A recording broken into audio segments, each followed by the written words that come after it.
আসসালামু আলাইকুম।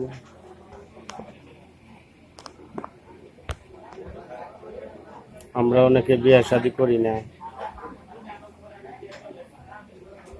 কিন্তু এটা নিয়ম বহির্ভূত। আল্লাহ রাসূল যা করে গেছেন আল্লাহর হুকুমেই করেছেন। আমরা যদি আল্লাহ রাসূলের সুন্নত মেনে চলি তাহলে আল্লাহর কথা ও আল্লাহর কোরআনকে মান্য করলাম, আর যদি না করি তাহলে আল্লাহ রাসূল এবং কোরআনকে মেনে চললাম না, আমরা ভুল পথে রয়ে গেলাম। আমরা অবশ্যই, আল্লাহ তাআলা বলেছেন কোরআনে নতুনত্বের উদ্ভাবন শিরকি গুনাহ, কবিরা গুনাহ। আমরা নতুনভাবে ফতোয়া দিয়ে কোরআনের নিয়মকে ভঙ্গ করতেছি। আল্লাহ যা বলছেন একবারেই বলছেন। আল্লাহ তাআলার রাসূলের উপর যখন দিন পরিপূর্ণ করে দিলেন, তখন সেখানে আর কোনো কথা থাকে না।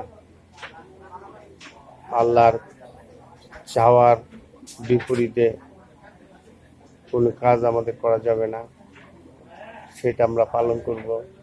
হাতে কলমে শিক্ষা দিয়ে গেছেন আমাদের রাসূল। আল্লাহ মহব্বত করে রাসূল এবং পবিত্র কোরআন আমাদের দিয়ে গেছেন। এই সমস্ত ঘটনার ব্যাখ্যা আমরা কোরআন থেকে সঠিকভাবে জানব। জানার জন্য আমাদের হক্কানি আলেমের কথা শুনতে হবে, যারা জানে ও মানে, যাদের কথা আল্লাহ তাআলা সরাসরি শুনেন। এরকম আল্লাহর ওলি আমাদের খুঁজতে হবে। যারা ওলিকে অবিশ্বাস করবে তার ঈমান চলে যাবে আল্লাহ তাআলার কথা। আমরা অবশ্যই রাসূলের পরে আল্লাহ তাআলা যে খলিফা পাঠাইতেছেন, ওনারা যে ইসলাম প্রচার করতেছেন, ওই বিষয়টা আমাদের মাথায় রাখতে হবে। ভালো মানুষের মুখ থেকে যখন আমরা আল্লাহ মানুষের মুখ থেকে যখন আমরা আল্লাহ কোরআনের ব্যাখ্যা শুনব, যেগুলো পজিটিভ, আমরা ভুল করতেছি, ভুলকে শুধরাই দিতেছেন, অবশ্যই আমাদের চেষ্টা করতে হবে। যারা আমরা কোরআন পড়ি নাই, হাদিসের ব্যাখ্যা জানি না, তারা আমরা হক্কানি আলেমের কাছ থেকে আমরা এগুলো জেনে নিব, মানব। জানা ও মানার মধ্যে দিয়ে আমল। বদ আমলের শাস্তি আছে,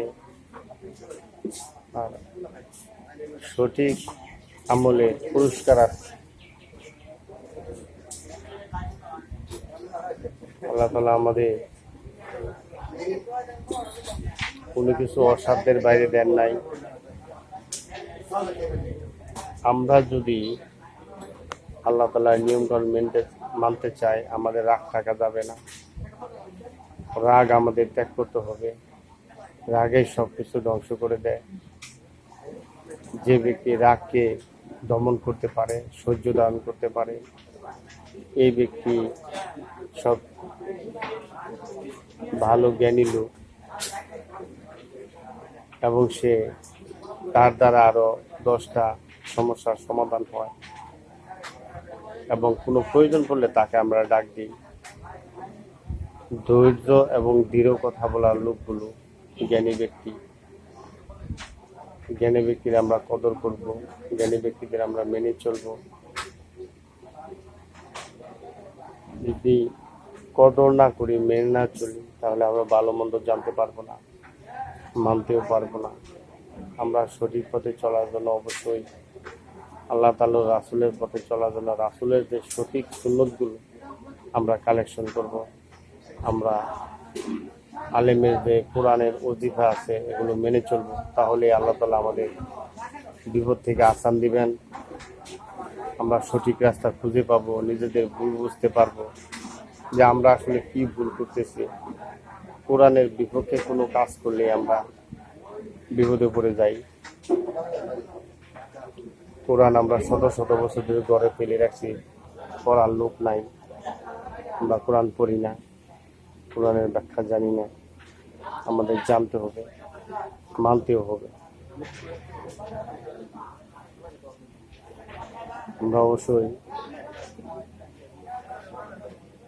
কোরআনের ব্যাখ্যাগুলো আমরা সঠিক আলেমের কাছ থেকে জেনে নেব এবং সন্ধান করব আল্লাহর ওলি কোথায় পাওয়া যায়, এই সঠিক ব্যাখ্যা দেন। আমরা যেহেতু নিজেরা জানি না, তাহলে সঠিক ব্যক্তির কথাগুলো আমাদের মেনে চলতে হবে। আসসালামু আলাইকুম।